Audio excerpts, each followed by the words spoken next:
Eugene, it's Ernestine Morrison. Hey, everyone. Welcome, Ernestine Morrison. Who's I was going to this event. That's me. Not me. I Ernestine. You know me. Okay, so what had happened was, you know. Yeah, boundaries. I didn't set a boundary. And I was talking to David Shands. You also know David Shands, right? Social Food Podcast. Yeah, get up. For the space, Eugene. Yeah, so I was getting there. It's just taking me a while. So what had happened is when I was talking to him about the summit, he's got a summit coming up. Podcast summit, yes, I'll be speaking. You'll be speaking at the summit, exactly. Okay, you guys know that he has a podcast summit coming up. Okay, and David Shands, owner studio, and so Tiny. No, don't point at me. What? When I was meeting with him, okay, he gave me the keys. And he told me that he's here every day of the week except Wednesday. So I just put an invite out. I just like one post on Instagram. Eugene, you've been tagging me for weeks. These Did you pay for this? Did y'all pay for this? This is a paid event? I paid them. Wow. It was me. Wow. It was me. But since she's here, guys, can we talk to Ernestine Morrison on the show? Ernestine, come on out, welcome. I'll sit down. Hey, hello. This is awesome. Hi. Look how the Lord provides, like a ram in the bush. Okay. You go to jail. You go to jail, baby. You know, we just happened. So Ernestine. Hi. We're so happy you're able to make it. They didn't know this was happening. Yeah, I'm here. Hey, guys. Yes. Say, guys, welcome, Mrs. Ernestine, to the Perfect Podcast. Hi. Live taping. Okay. We're so canceled. Well, besides me parking the cars and getting tickets in here, tell them, for those who don't know who you are, let's tell them a little bit about you, ma'am. Oh, you want people asking that question? Where do you start? Where do you start? No, I get it. I'm Ernestine Morrison.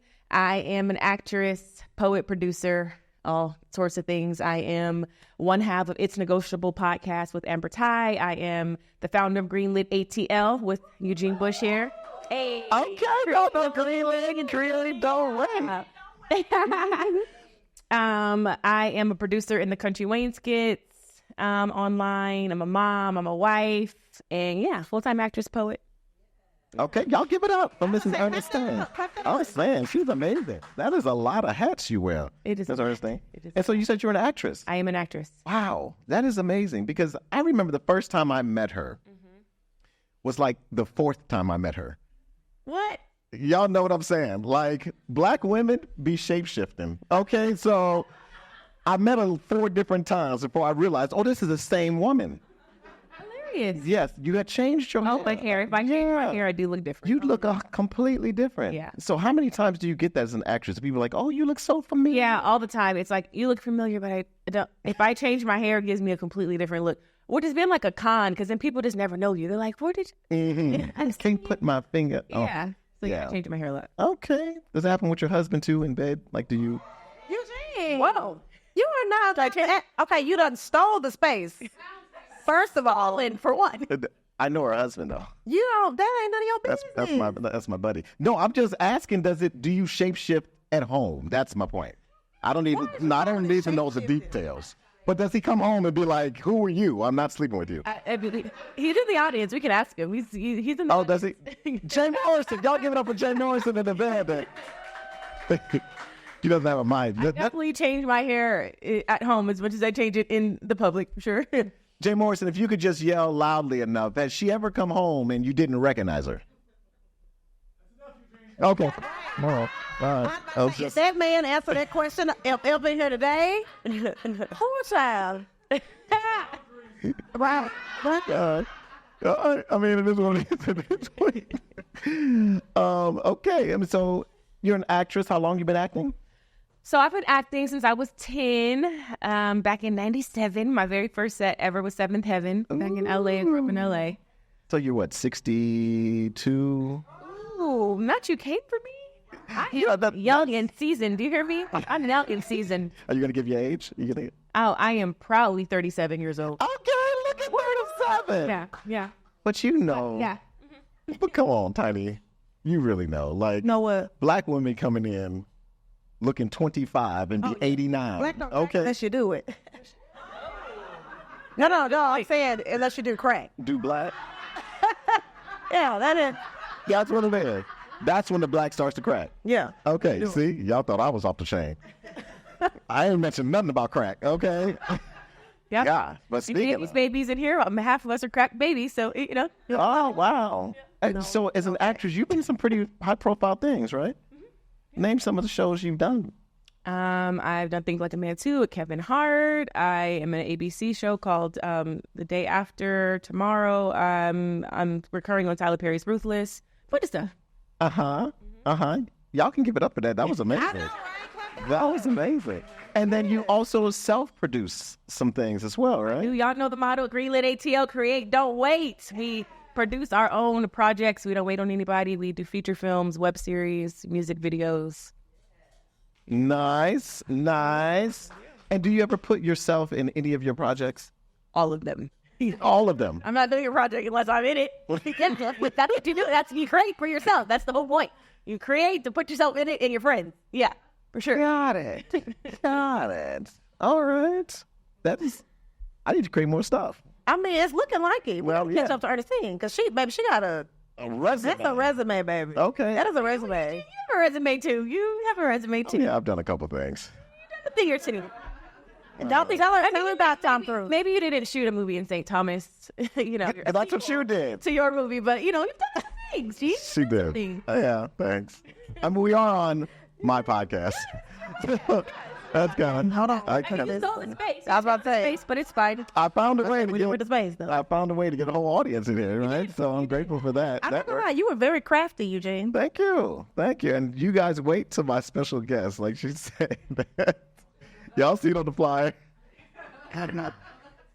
How does one make that happen?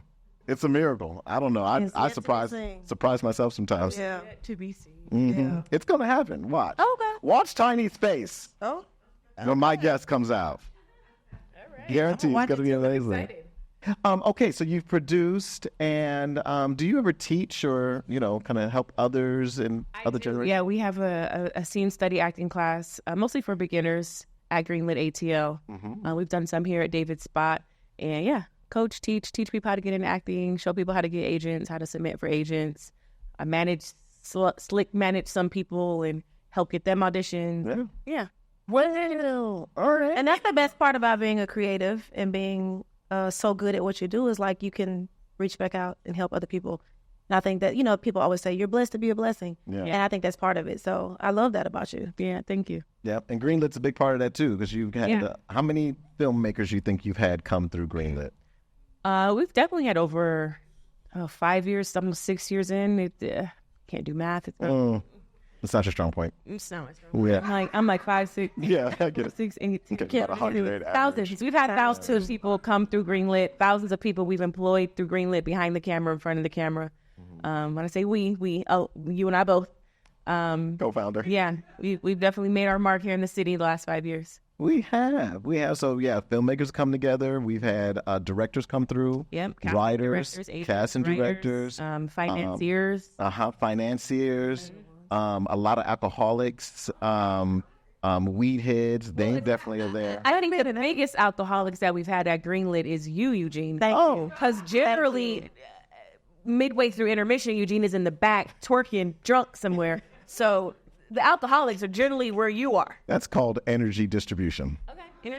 Hey, I like that. Energy. Okay. Okay. Keep the crowd hype. We can roll with that. That's what it is? Let's keep the crowd hype. Y'all want to see it? Y'all want to get hype? Is that what I heard? No. Y'all want to get hype today? Please don't give up. Boundaries. Don't do it. Okay. That's the word for the day, boundaries. Boundaries, Eugene. Who came up with that topic? What? Gosh, should have started off with history. We should have started off there. Wow, that's amazing. And so, yeah, how many times the personal question is, how many times have you been offered cocaine as an actress? Eugene. Do you understand? Am I lying? As an actress, when you get in certain circles? I'm not gonna lie. There's this like little, how the little memes are on Instagram. I seen get this to stay still, please. I seen the one meme on Instagram and said, "I don't care how much fun we having, don't offer me no coke." Hello. Don't offer me no coke. I'm not no type of drugs. But the question is, how many times? I have never, in my 20 plus years of being in the industry, I've never been offered any coke. Never. Never. Not with you. You neither? You've been offered coke? Okay, so Eugene clearly is not like the rest of us. And I think people can sense that, and they'd be like, I know who would buy some. I didn't want to buy. I couldn't even afford to buy it. But you haven't even been offered. The first hit is always free. That's the Candyman's motto. Oh, see, I didn't have first. Yeah, you gotta watch. I be watching the street stuff. You be watching it. Yeah, You gotta watch The Wire. yeah. You know, you watch enough TV. You know how to sell and cook and all of that. No one's ever offered me any drugs for that. No. It's the fact that Tiny's over here saying she only learned vicariously through watching TV. Yeah. I refuse. Okay, so I have a personal connection to it, Yes. a family member, and so that's why I refuse to do it because I've never. Okay, so here's the thing: when you see people like doing that all the time, Heavy drugs. like they're either like Nodding out. they're like really happy because they're trying to avoid the lows, Yeah. or they're really low and they're trying to get back happy. And either way, it just I ain't never seen nobody doing it and actually having the time of their life in real life. Oh. Yeah. Right. So I'm cool on that. And then like I'm from the South. So mosquitoes and bugs in my face, I don't do that. I'm not putting nothing up my nose. Hilarious. Yeah, it's too much. It's Yeah. a lot. That's intense. It seems painful. Yeah. But I didn't ask if you did it. I was just wondering, had you been Well, I'm offered? just giving you the background because I know you're gonna ask boundaries. I wouldn't have even asked the And then question. think like about that. this too, Eugene. Your brain is right there. If you sniffing that, your brain is right there. Don't mess with my brain. That's way too intense. way intense. I'm good. Okay. Yeah. So don't do drugs, kids. Drugs. Yes. Please don't. That's a sign. Don't do drugs. Please don't do drugs. There. Heavy Drug free. drugs. Never done a drug. Okay. All right. So what's next, Mrs. Ernestine, for the Queen? What's next is what's current is these Kountry Wayne skits. I feel like these skits have taken over my life. I'm on my phone shooting all day. Skits. If you've never seen a Kountry Wayne skit, please tune in to my storyline every night at 10:30 p.m. But I have to turn in a skit a day. So I'm literally on my phone all day shooting. So yeah, that's a constant thing every day.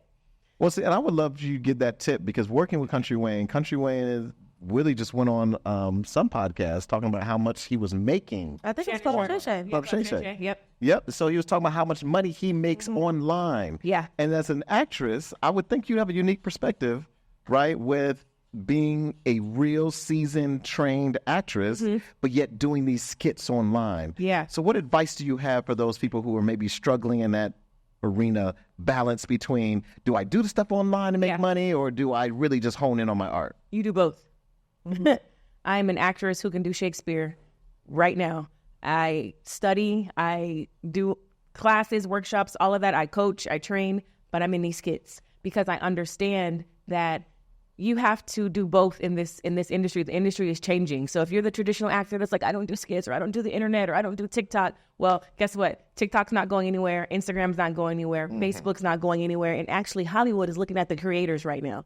Hollywood is dry right now. There's all type of articles this week alone in the trades that there's just one article I read, the end of Hollywood, like it's dead. So if you are trying to be seen, if you are trying to stretch your instrument as an artist, pick up your phone and do content. And if you don't want to do skits, you don't have to do skits, or you don't do TikTok videos, you don't have to. But find a way to infiltrate yourself into this new medium, because the traditional ways of Hollywood are long gone and they're not coming back. So find a way to do both. Be trained as an actress, know your craft as an actress, director, producer, writer, whatever it is that you are, but also learn how to infiltrate this social media market, because it's not going anywhere and these creators are paid. That's a good point. Thank you. Okay. That's a good point. I like to ask people too, you know, when you say paid, hi, Ian Bush. Where's the rest of everyone?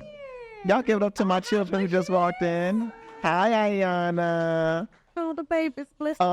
So when you talk about moving to the business, what money is really being made online? Like, is it worth my time to be on the phone all day? Like, how much do these creators make? Yeah, these creators are making 5-6 figures a month by twiddling their thumbs, by pushing a button. Say it again. Wait, how much? 5-6 figures a month. Because you're not good at math, but I am. So like 1, 2, 3, 4. That's 5-6 figures a month. 5 to 6 figures. That's at least 4. There are 7-figure earners, 7-figure earners a month or a year. I know plenty of the top guys who are really. Kountry Wayne already put his numbers out there, so y'all can go watch Shannon Sharp and USC. But yeah, people are making 6 figures a month doing content, and I think that it's just like the opportunity cost of your time. What my husband always talks about, like you can leave the house physically and go on a set or go on an audition or train, or you can sit at home and press play on your phone and upload something and get paid for it. Like where are you spending more time? So yeah, people are making full blown careers and salaries off content. And I'm one of those. Yeah, probably. She is one. That is amazing. Tiny, I heard you've been doing something as well. I'm also a full-time content creator. Of course, yeah. That's all I do. I actually quit my. Yes, thanks. 2 clap. No,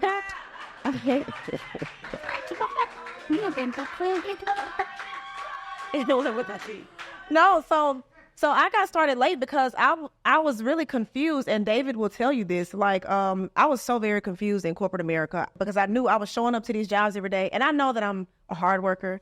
I know that you don't have to explain things to me multiple times. Once I figure it out, I have initiative. I'm ambitious. Once I figure out what I'm doing, I'm going to do everything in my power to be super good at it. And nobody ever has to tell me to do that, right? But I ain't like the job. I don't like having to ask for PTO. I don't like needing permission to spend time with my friends on the weekend or not having enough money to do it. Yeah. And I said, if these people are only paying me, at the time, it might have been like $1,000 every 2 weeks. I was like, I can make $1,000 every 2 weeks. I can find a way to do it. And so I'll never forget, because, I'm a singer and a songwriter originally, and nobody cared. We do now. I should have put your show. But then... Because her EP, Indescribable, is out. I just dropped the album on February 14th. And so, thank you. And so, people really didn't care about the music until I started making it funny. And so, when I started doing the parodies, they started going like viral back to back to back. And then comes the BBL song. Have y'all heard that song? These BBLs is killing y'all. And the thighs don't matter. And then, and that song just came out of nowhere. I was, being silly. Proud. Turn to your neighbor and say, there you go. And so I was just love that song. And recorded the song, and it was on a different beat. And Suede, the remix guy, he saw the song. He always take people's stuff and put a new track under it. And he was like, yo, send me the raw vocals. This is my first time ever communicating with him. I follow him. I didn't know he knew who I was, but him reaching out and being like, send me your raw vocals, I'm nervous. But if DJ Suede, the remix guy, asks you to send you send it. You know what I'm saying? Like, you don't just say first with email address. You send it, yeah. So I sent that, and he said that. And through your wave. And he was like, he sent me the track, and he was like, yo, I think I need 8 bars on this. And I was like, this nigga think I'm a rapper. Oh, God. He literally sent back, I need like 8 bars. And I was like, whoa, child. So I was going somewhere else. And I'm, texting and driving. God forgive me. Oh, Lord.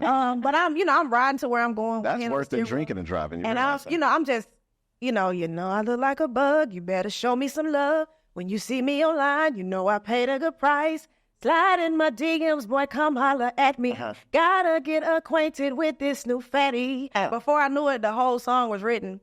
And he was in the car, right? I did it in the car. That's crazy. And I came home, I recorded it real quick, and I was like, I probably need to do like something extra. He was like, nah, I want it just like that. And he posted it, and it went crazy stupid. And to this day, like, I get tagged at least probably 4 or 5 times a week because BBL culture is, this is Atlanta, so everybody paid on all those streams. Yeah. Wow. Yeah. Well, the song is registered on BMI. Okay. And so every time people stream it, use it on TikTok, I get, hate like that. So that's awesome. And which is crazy because I had never knew anything about this. Like, Suede taught me all of this stuff. Wow. And so that's the power of networking and community and just being able to reach back and teach people. Yes. Because that's money that I would have missed if I didn't get that information. Yeah. I love how it's also the power of you just executing. Yeah, just doing something. Just doing it. Right? Because I thought it was stupid. And I was like, I was literally crying, laughing, writing this song. I was like, this is so dumb. I was like, nobody's gonna like this song. And it went viral the first time it was like a hymn type version. It was a church song on TikTok. It went viral. Suede picked it up, put the R&B track under it, and man, Snoop Dogg, D.L. Hughley, Lil Duval, everybody and their mama has used the song. And I think the it's beautiful just so part crazy. about that is like you execute it. So many people would have got that same DM, including some of us in here, would have got that same DM and we would have sat on it. Yeah. We would have overthought it. We would have tried to make it perfect. Like the fact that you did it while driving is like, it's like the driving. You're like, not while this done right dangerous. now. Yeah. But well, dangerous. But it was just like the fact that you acted on something, not even knowing, not expecting anything, just going with what God put inside of you. Yeah, that's dope. And you didn't have, did you feel like you had the resources to do it? Like when you were writing? Absolutely not. And I don't think anybody does. Like, that's what I always say. When you say create, don't wait, like that's literally what it means.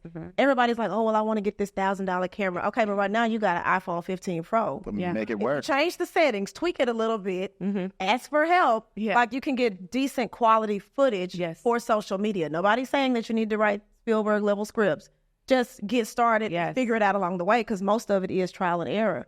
And so I just threw it up there thinking this is so dumb. It might get a few thousand views, and it took off. And then people wanted to use it in, you know, their videos and stuff. And because that video went so viral, other people started coming to my page and seeing other things that I had done. And so that's how I got, when I dropped my album in February, it's so crazy. First project I've ever done professionally. And Wicked City on All Black, somebody reached out to me and was like, hey, we would love for you to perform one of your songs in an episode. And I was like, I wasn't even going to do, you know, like, I had to force myself to write the album. Like, God he be showing, like, if you just do what you're supposed to do, he will work out the rest. He'll put the people in place. He'll set the team up. He'll find the financing. Everything that you need. You just got to start somewhere. And EJ, you have a similar story, because you did, I mean, you do it all the time with Create Don't Wait, but didn't you do a court show in a very similar fashion? Yes, Petty Claims Court. Talk about my show, Petty Claims Court. I literally was, my husband actually had a meeting with my agent, Nick Roses, and Nick told him that I remind him of this actress on All Rise. What's the lead actress on All Rise? Simone Dixon. Yes. So my agent was like, she reminds me of her, and, you know, her career kicked off in her 40s. And so I started watching the show, All Rise. And I was like, oh, I want to play an attorney. I'm like, let me just create it. And I was like, I can't be dramatic because it's not going to get the attention. It needs to be funny. It needs to be comedic. And I just was like, what if I prosecuted people for petty claims, like your barber took your hairline too far back, or your hairstylist double booked, and when you got to the shop, somebody was already sitting in the chair. So I was like, Petty Claims Court.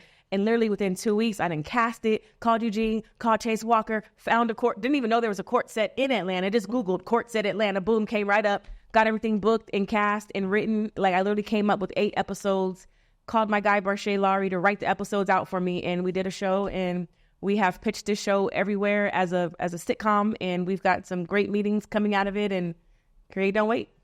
That's shot on a shoestring budget. I'm like, I can't pay y'all, but I can feed y'all, pull up. Amen. We'll work for food. Yeah. Mm-hmm. That's what y'all don't know. Right. I promised her a good meal. No, Eugene, you promised me Tom Cruise. He coming. What? Who's to say he's not? I'm telling you. Well, you got about 20 more minutes of my time. He gonna be here. Okay. Just like in faith. I'm watching the door. That you was gonna be. I had to believe God that you was gonna walk through the door. Okay, you understand? Again, false pretenses. I had no idea what we was filming today. I'm so glad we are. Me too. I'm kind of glad I stuck around. Yeah, this is valuable. This is very. But y'all find value in this so far? I'm saying this is nice. Trying to think of anything else, because like she made some good nuggets. She said God orders your steps, and when you said that had me think about something. Here you go. God is not pleased. God is not pleased. He's not pleased. I'm telling you now. What it had me think about is, if he can order my steps, I mean, he can make an order. Go with me. Okay, he can order whatever he'd like, right? Why can't I get an elevator, right? Like, why can't I order a helicopter? Like, in order to get to your destination, you know what I mean? Like, why do I have to order a step? If it was really up to me, is Uber not? I wouldn't have ordered a step to the next one. I would have been like, can we get the escalator or the private jet to it? So y'all don't feel like that at all? Like, Do you feel like the steps to success are really like in your face? Anytime I've ever been impatient about anything, when I got what I was supposed to receive, the wait didn't seem so bad. Sometimes when you just wait, because we rushed, we have this clock. God, I need it right now. Yeah. I want that man right now. I need this job right now. I need a new car right now. I need my kids to act right now. Right now. And you just, okay, now the kids is different. Okay. The kids is different. We're taking this somewhere else with the kids. Yeah, y'all need to get it together immediately. They here though. Yeah. They act right now. But if you just wait, and because sometimes God needs a little extra time to put this person here, and this person got to move from California, and that person got to drive in from Chicago, and this person got to be available on that Tuesday from 5 to 7. So let him divinely arrange it, and then you get where you need to be, wherever you're supposed to be at. Yeah. Be where you're supposed to be, because God cares about your ability, but he cares way more about your availability. That's good. And my daddy always taught me that. So a lot of times you're getting passed up and passed over for people that really just outwork you. They're not more talented. They might not be prettier, nicer, sing, but whatever. But you have to be committed to what it is that you're doing. Absolutely. And time is like, you have to take the time to perfect your craft. Ernestine just said, yes, she can do skits, but she's also a trained actress. That takes time. Yeah. So whatever God has for her, it don't matter what she thinks. It's going to blow her mind. Absolutely. Because what 'Cause she she put that thinks is time not in. even half of what. Oh, You know what I'm yeah, saying? absolutely. And I'll say that you don't understand the time that I took in to nurture my relationships, right? Like this whole year of this podcast, we've had Kanye on. We've had Shaquille O'Neal on. Okay. We've had the perfect makeup artist. Like, we've had some celebrities on this show, for those who don't know. It's been amazing. And I've had to leverage these relationships. Like, Tiny doesn't believe me, but I'm like, the time it took me to invite Tom Cruise. Do you understand how long it takes to find his address? Eugene, actually, Gene, we actually got an email in from Tom Cruise's people. Oh, that's right. So your homeboy Tom, right? Yeah. He says his people, we have been made aware of concerns regarding repeated requests for participation in the Perfect Podcast. Oh, we sincerely apologize for any discomfort. We say this and we mean it. Please stop harassing Tom. You don't want to be on your show. Oh. Yeah. Is that's what the text said? He said he don't want to be on the show. But is that to my DM or was that to another DM? Because E-Tre Productions is mine, so it's like, I don't know. Are you in my DM? Does he say Yours. I'm in the Perfect Podcast. I'm in mine. I'm pretty sure the message. I'm pretty sure the message is going to He make CC'd the whole tree. sure. Got you. Oh. He's done. So I knew this was gonna happen because it's the Perfect Podcast, right? Tom, he does this all the time. He does this thing, right? He's like, he plays hard to get. You know what I mean? So he'll be How like, many times have you communicated with Tom? the last I counted was probably at least 32. Okay, now how many times did Tom communicate back? 1. Today. Okay. But that's how I know. Wasn't even Tom though. It was the team. No, Okay. but that's what happens. Okay. I hang with a lot of famous people. Sure. Right. Sure. And so that's just what I do on a regular basis. Tom, everyone knows in the industry that he's kind of difficult, right? And this is one of the things, he really plays hard to get, Copy. Yeah, so like he likes a lot of attention. That's how he became Tom Cruise, So you got to keep giving him attention and everything else, and then he'll try to throw you off your mark, okay? Because if you accept the first no, chances are you weren't made for the industry to begin with.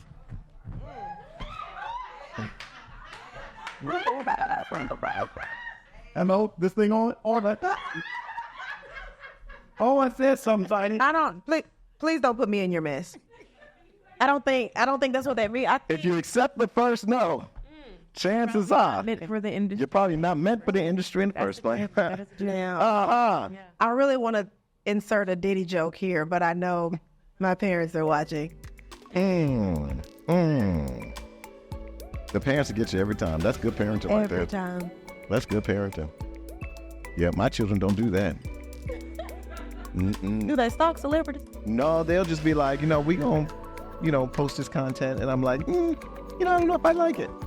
We're gonna post it anyway. They're like, oh, That's what you're supposed to do. Okay. yeah, but you're figure out what works. respectable. Yeah. Well, no, I'm afraid of my mother. Here. Yeah. So that's the message. It's not respect at all. I'm 100% afraid, terrified. For sure. Okay. And so we know you don't have kids. Do you do that with your daughter? What? Instill fear. The pause. Fear? Yes. I don't know. Fear.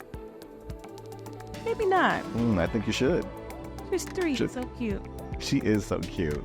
Kobe's adorable. Really is. But we want her to come out like Tiny. No, we want her to come out with her because God has something special for Kobe. Amen. And if she behaves like me, she won't get what God has for me. Amen. Amen. Yeah. You said Because what God has for me, come on now. Well, somebody went to church Sunday. Yes. Yes. Yes, ma'am.